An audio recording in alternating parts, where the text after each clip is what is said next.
सर्जा उठ करे मुर्दा, तुला पाटलाच्या वाड्यावरती कामाला जायचं की नाही?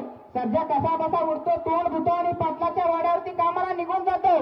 दिवस वर आलेला पाहून पाटील साहेब म्हणतात, सर्जा आज माझ्या घरात माझी बायको नाही, तेवढे धुंदून आण.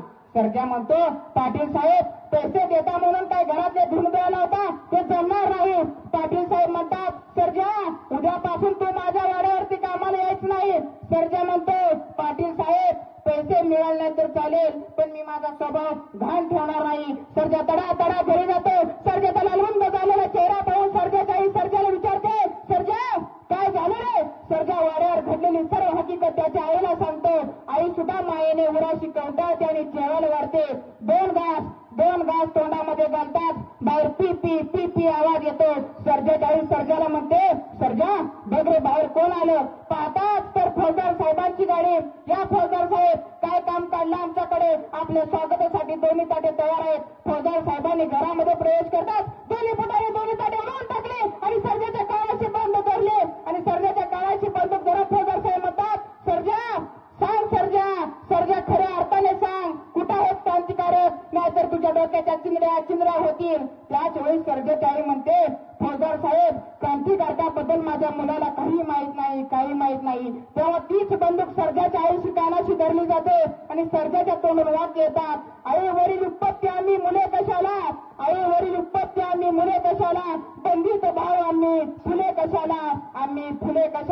सर्जा म्हणतो, साहेब सांगेन परंतु इथे नाही. फौजदार साहेबांच्या गाडीतले 2-4 पोलीस येतात. सर्जाला लाथा बुक्क्या घालतात आणि गाडीत जातात. गाडी धावत असते. गाडीमध्ये सर्जाच्या आईचा आवाज घुमत असतो, सर्जा तुला माझ्या रक्ताची शपथ, तू मेला तर चालेल पण क्रांतिकारकाबद्दल काही सांगू नको. दूर अंतरावर गेल्यावर गाडी थांबवली जाते. फौजदार साहेब पुढे आणि सर्जा मागे. त्याच वेळी सर्जा म्हणतो, साहेब एक विचारू का? त्याच वेळेस फौजदार साहेब म्हणतात, का बरे? साहेब मी जर एक शिट्टी मारली ना तर या दिसणाऱ्या पांढऱ्या देवळा मागून सर्व क्रांतिकारक जमा होतील. फौजदार साहेब आनंदामध्ये हो म्हणतात. सर्जा दोन्ही पोटे तोंडात घालतो, जोरात शिट्टी मारतो. कसं त्या पांढऱ्या देवळाकडे जातात. तिथे कोणी नसते.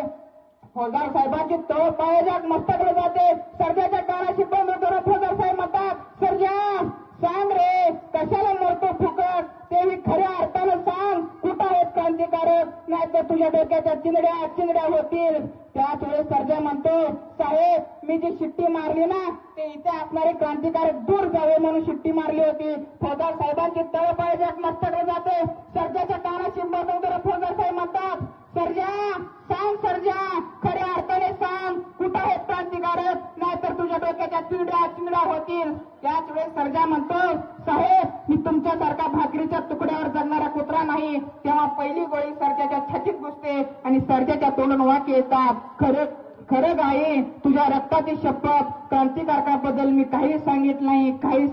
तेव्हा दुसरी गोळी सर्जाच्या गंठाळ्यात घुसते आणि सर्जा धाडकीना जमिनीत कोसळतो आणि सर्जाचा अंत होतो. कशा साहेब विजवले डोळे उचलेल तुझे भाव, रात्रीच्या गर्भात असतो उद्याचा उशीकाल, सरणावरती पेटतात आमची पते, जलातून उठतील उद्याच्या क्रांतीची रथे. हा आशीर्वाद ठेवून सर्जासारख्या कित्येक वीर जवानांनी या देशासाठी आपले प्राण दिले आहेत. त्या सर्जाला आणि थोर क्रांतिकारकांना मनापासून सल्यूट करतो आणि येथे थांबतो. जय हिंद, जय महाराष्ट्र. धन्यवाद.